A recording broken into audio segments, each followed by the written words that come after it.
నమస్తే, welcome to YOYO TV. Telangana రాష్ట్రంలో జూబ్లీహిల్స్ ఉప ఎన్నికలో కాంగ్రెస్ పార్టీ ఘన విజయం సాధించింది. సో మరి ఈ నేపథ్యంలో ప్రతిపక్ష పార్టీలు బీఆర్ఎస్ కావచ్చు, బీజేపీ అనేక రకమైన వాదనలు చేస్తూ ఉన్నారు. దీనికి సంబంధించి మనతో పాటు మాట్లాడడానికి TPCC general secretary, Congress party senior leader Chennagani Dayakar గారు ఉన్నారు. అన్న, మరి నిన్న ఏదైతే జూబ్లీహిల్స్లో గెలుపుని ఎట్లా చూస్తూ ఉన్నారు, సో దానికి సంబంధించి అనేక రకమైన చెప్తా ఉన్నారు ప్రతిపక్షాలు. సో ఏం చెప్తారు? ఇది జూబ్లీహిల్స్ ఉప ఎన్నికల్లో కాంగ్రెస్ పార్టీకి వచ్చినటువంటి మెజార్టీ ప్రజాపాలనకు, సంక్షేమ పథకాలకు ఇచ్చిన గౌరవంగా మేము భావిస్తూ ఉన్నాం. ప్రజాపాలన చూసి ప్రజలు ఆకర్షితులై ఇలా సంక్షేమ పథకాలు, ఉచిత కరెంటు కావచ్చు, లేకపోతే రేషన్ కార్డు కావచ్చు, సన్నబియ్యం కావచ్చు, వీటికి ఇచ్చినటువంటి బిరుదుగా గౌరవంగా మేము భావిస్తూ ఉన్నాం. అటు కేటీఆర్ కావచ్చు, ఎవరైతే బీఆర్ఎస్ అభ్యర్థి సునీత గారు కావచ్చు, ఇది కేవలం డబ్బులు పెట్టి గెలవడం జరిగింది కాంగ్రెస్ పార్టీ. నైతికంగా మేమే విన్ అయినాం.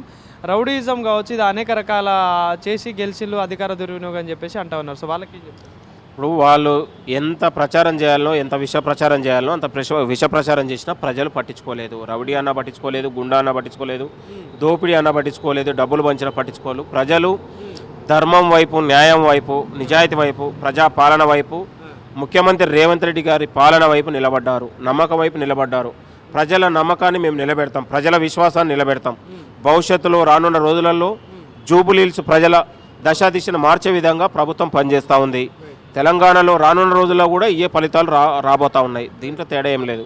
అంటే బీజేపీకి సంబంధించిన నాయకులు ఇది కేవలం మజ్లిస్ పార్టీ గెలుపుగానే చూస్తాం, కానీ కాంగ్రెస్ పార్టీ నైతికంగా ఓడిపోయిందని చెప్పేసి మాట్లాడుతూ ఉన్నారు. సో ఏం చెప్తారు? మజ్లిస్ అయినా కాంగ్రెస్ అయినా ఇవాళ ప్రజలు అభివృద్ధి కోసం వచ్చారు, మార్పుకు కావాలనుకుంటున్నారు. ఇవాళ 10 ఏళ్ళుగా అభివృద్ధి నోచుకోక అనేక విధాలుగా మోసపోయినటువంటి ప్రజలకు ఇలా స్వేచ్ఛ వచ్చింది. కాబట్టి యువకులు కావచ్చు, విద్యావంతులు కావచ్చు, బస్తీ ప్రజలు కావచ్చు, మాకు అభివృద్ధి కావాలి, కాంగ్రెస్ ప్రభుత్వం ద్వారానే మాకు న్యాయం జరుగుతుందని విశ్వాసంతో వేసినటువంటి ఓటు అది. కాబట్టి కిషన్ రెడ్డి గారి ఎప్పుడు కూడా తెలంగాణలో చెల్లని రూపాయే, ఒక బోనస్గా వచ్చే లీడర్ అతను. ఇవాళ పబ్లిక్గా ఉన్నటువంటి మాస్ లీడర్ కాదు అతను. కాబట్టి వాళ్ళు ఎప్పటికైనా బోనస్గానే వస్తుంటారు. అవతల క్యాండిడేట్ని బట్టి యువతలో లేదు బోనస్గా గెలిచే లీడర్ తప్ప 100 ఏళ్ళైనా తెలంగాణలో బీజేపీ పార్టీ డిపాజిట్ రాని పార్టీగానే మిగిలిపోతుంది. కాబట్టి దాన్ని పెద్ద నాన్ సీరియస్ పాలిటిక్స్ ఏదైతే ఉందో బీజేపీ చేస్తుంది. బీజేపీని ఎవరు సీరియస్గా తీసుకోరు. అది ఎప్పుడు కూడా బీఆర్ఎస్ పార్టీకి గుండెనో లివర్లనో త్యాగం చేసి ఆ బీఆర్ఎస్ పార్టీకి అవయవ దానం చేసే పార్టీగానే మేము చూస్తూ ఉన్నాం తప్ప త్యాగం చేసే పార్టీగా మేము చూడట్లేదు. సో అంటే బీఆర్ఎస్ సంబంధించిన నాయకులు అయితే కేటీఆర్ గారు ఉన్నారో ఆర్ఎస్ బ్రదర్స్ లాగా పనిచేస్తాను, రేవంత్ రెడ్డి, సంజయ్ అని చెప్పేసి మాట్లాడుతూ ఉన్నారు జూబ్లీహిల్స్లో. ఏం చెప్తారు?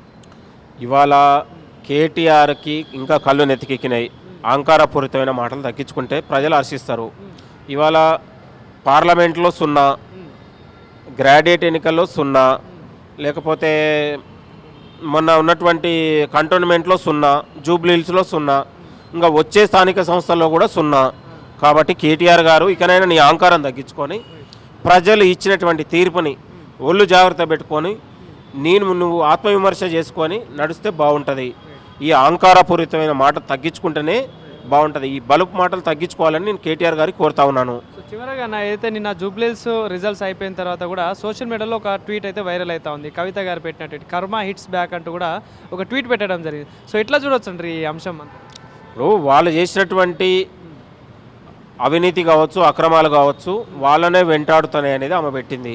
దానికి జవాబు చెప్పాలి. అసలైనటువంటి కల్వకుంట్ల కుటుంబంలో ఆందోళన మొదలైంది. నువ్వా నేనా లీడర్ అనేది అయింది. ఇప్పటికి అంతర్గత కుమ్ములాటలతోనే కేటీఆర్ గారు మంచం పడ్డారు. కాబట్టి కేటీఆర్ గారిని హరీష్ రావు రక్షించుకుంటారా, లేకపోతే వీళ్ళ నాయకత్వం కోసం, లేకపోతే ఆధిపత్యం కోసం కేటీఆర్ని ఇంకేదైనా చేస్తారనేది మీరు చూసుకోవాల్సిన అవసరం ఉంది. ఆల్రెడీ కవిత గారు బయటకు వచ్చారు.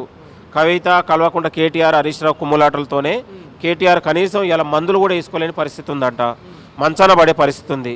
కాబట్టి దీన్ని చూసుకోవాల్సిన అవసరం ఉంది. అసలు కేటీఆర్కి నేను సవాల్ చేస్తూ ఉన్నా, నీ చెల్లె చేసే విమర్శలకు ఏ ఒక్కరోజు కూడా ఎందుకు సమాధానం ఇవ్వలేదు? ప్రజలు చూస్తూ ఉన్నారు. ఈ 10 ఏళ్ల పాలనలో అనేక ఉన్నటువంటి లక్షల కోట్ల అక్రమాలు జరిగినాయి, అవినీతి జరిగిందని. కనీసం మరి సొంత చెల్లె చేసే ప్రశ్నకు నువ్వు ఎందుకు జవాబు ఇవ్వలేకపోతా ఉన్నావు? మేము సవాల్ చేస్తూ ఉన్నాం. నీ చెల్లె ప్రశ్నకు జవాబు చెప్పాలని తెలంగాణ ప్రజలకు ఏం చెప్తావు? నువ్వు మేము సవాలు ఇస్తూ ఉన్నాం. కేటీఆర్, నీకు నిజంగా సిగ్గుచేరం, మానవత్వం ఉంటే చెల్లె చేసే విమర్శకు నువ్వు సమాధానం ఇవ్వు. దాన్ని అప్పుడు ప్రజలు నమ్ముతారు. కాబట్టి బీఆర్ఎస్ పార్టీ కేటీఆర్ నాయకత్వం తెలంగాణలో చెల్లని రూపాయే. కేటీఆర్ నాయకత్వానికి ఒక సవాలుగా మారింది. నువ్వు అటా ఇట బొమ్మ బోర్సో తెలుసుకోవాల్సిన అవసరం నీకు వచ్చింది. తెలుసుకో, నువ్వు బొమ్మ బోర్సో అనేది ప్రజలకు చెప్పు, తెలుసుకున్న తర్వాత మాట్లాడాలి. ఏం చెప్తారని ఇప్పుడు కంటోన్మెంట్ విజయం కావచ్చు, జూబ్లీస్ విజయం కావచ్చు, రాబోయే రోజుల్లో జిహెచ్ఎంసీ ఎలక్షన్స్ ఉండబోతున్నాయి, స్థానిక సంస్థల ఎన్నికలు ఉండబోతున్నాయి. సో కాంగ్రెస్ పార్టీ ఎట్లా ఉండబోతుంది రాబోయే రోజుల్లో? తెలంగాణలో రానున్న రోజులన్నీ కూడా కాంగ్రెస్ విజయకేతనమే. చెయ్యి గుర్తే ఉంటుంది. ఇక కారు పని అయిపోయింది, పువ్వు పని అయిపోయింది. కాబట్టి ప్రజలు కాంగ్రెస్తోనే ఉంటారు.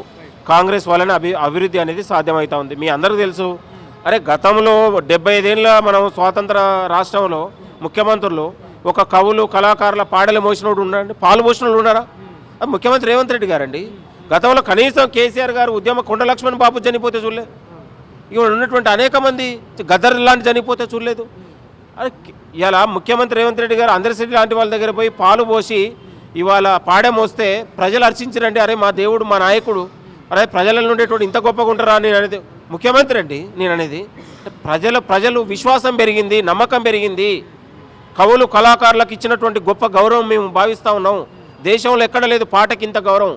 కాబట్టి ప్రజలలో విశ్వాసం పెరిగింది. అరే వినాయక నిమజ్జనాలలో ట్యాంక్ బండికి ఒక సాదాసీదగా ముఖ్యమంత్రి పోవడం ఏందండి. ప్రజలు కూడా దాన్ని కోరుకుంటున్నారు. అరే వరదలు వస్తే అమీర్పేట పోవడం ప్రజలది ఎక్కడ ఒక సాదాసీదగా.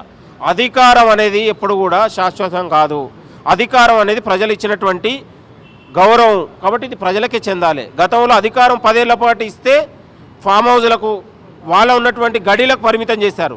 కానీ ఈరోజు కాంగ్రెస్ అధికారం ఇస్తే ప్రజలకు అంకితం చేస్తూ ఉన్నాం, ప్రజల కోసం పనిచేస్తూ ఉన్నాం.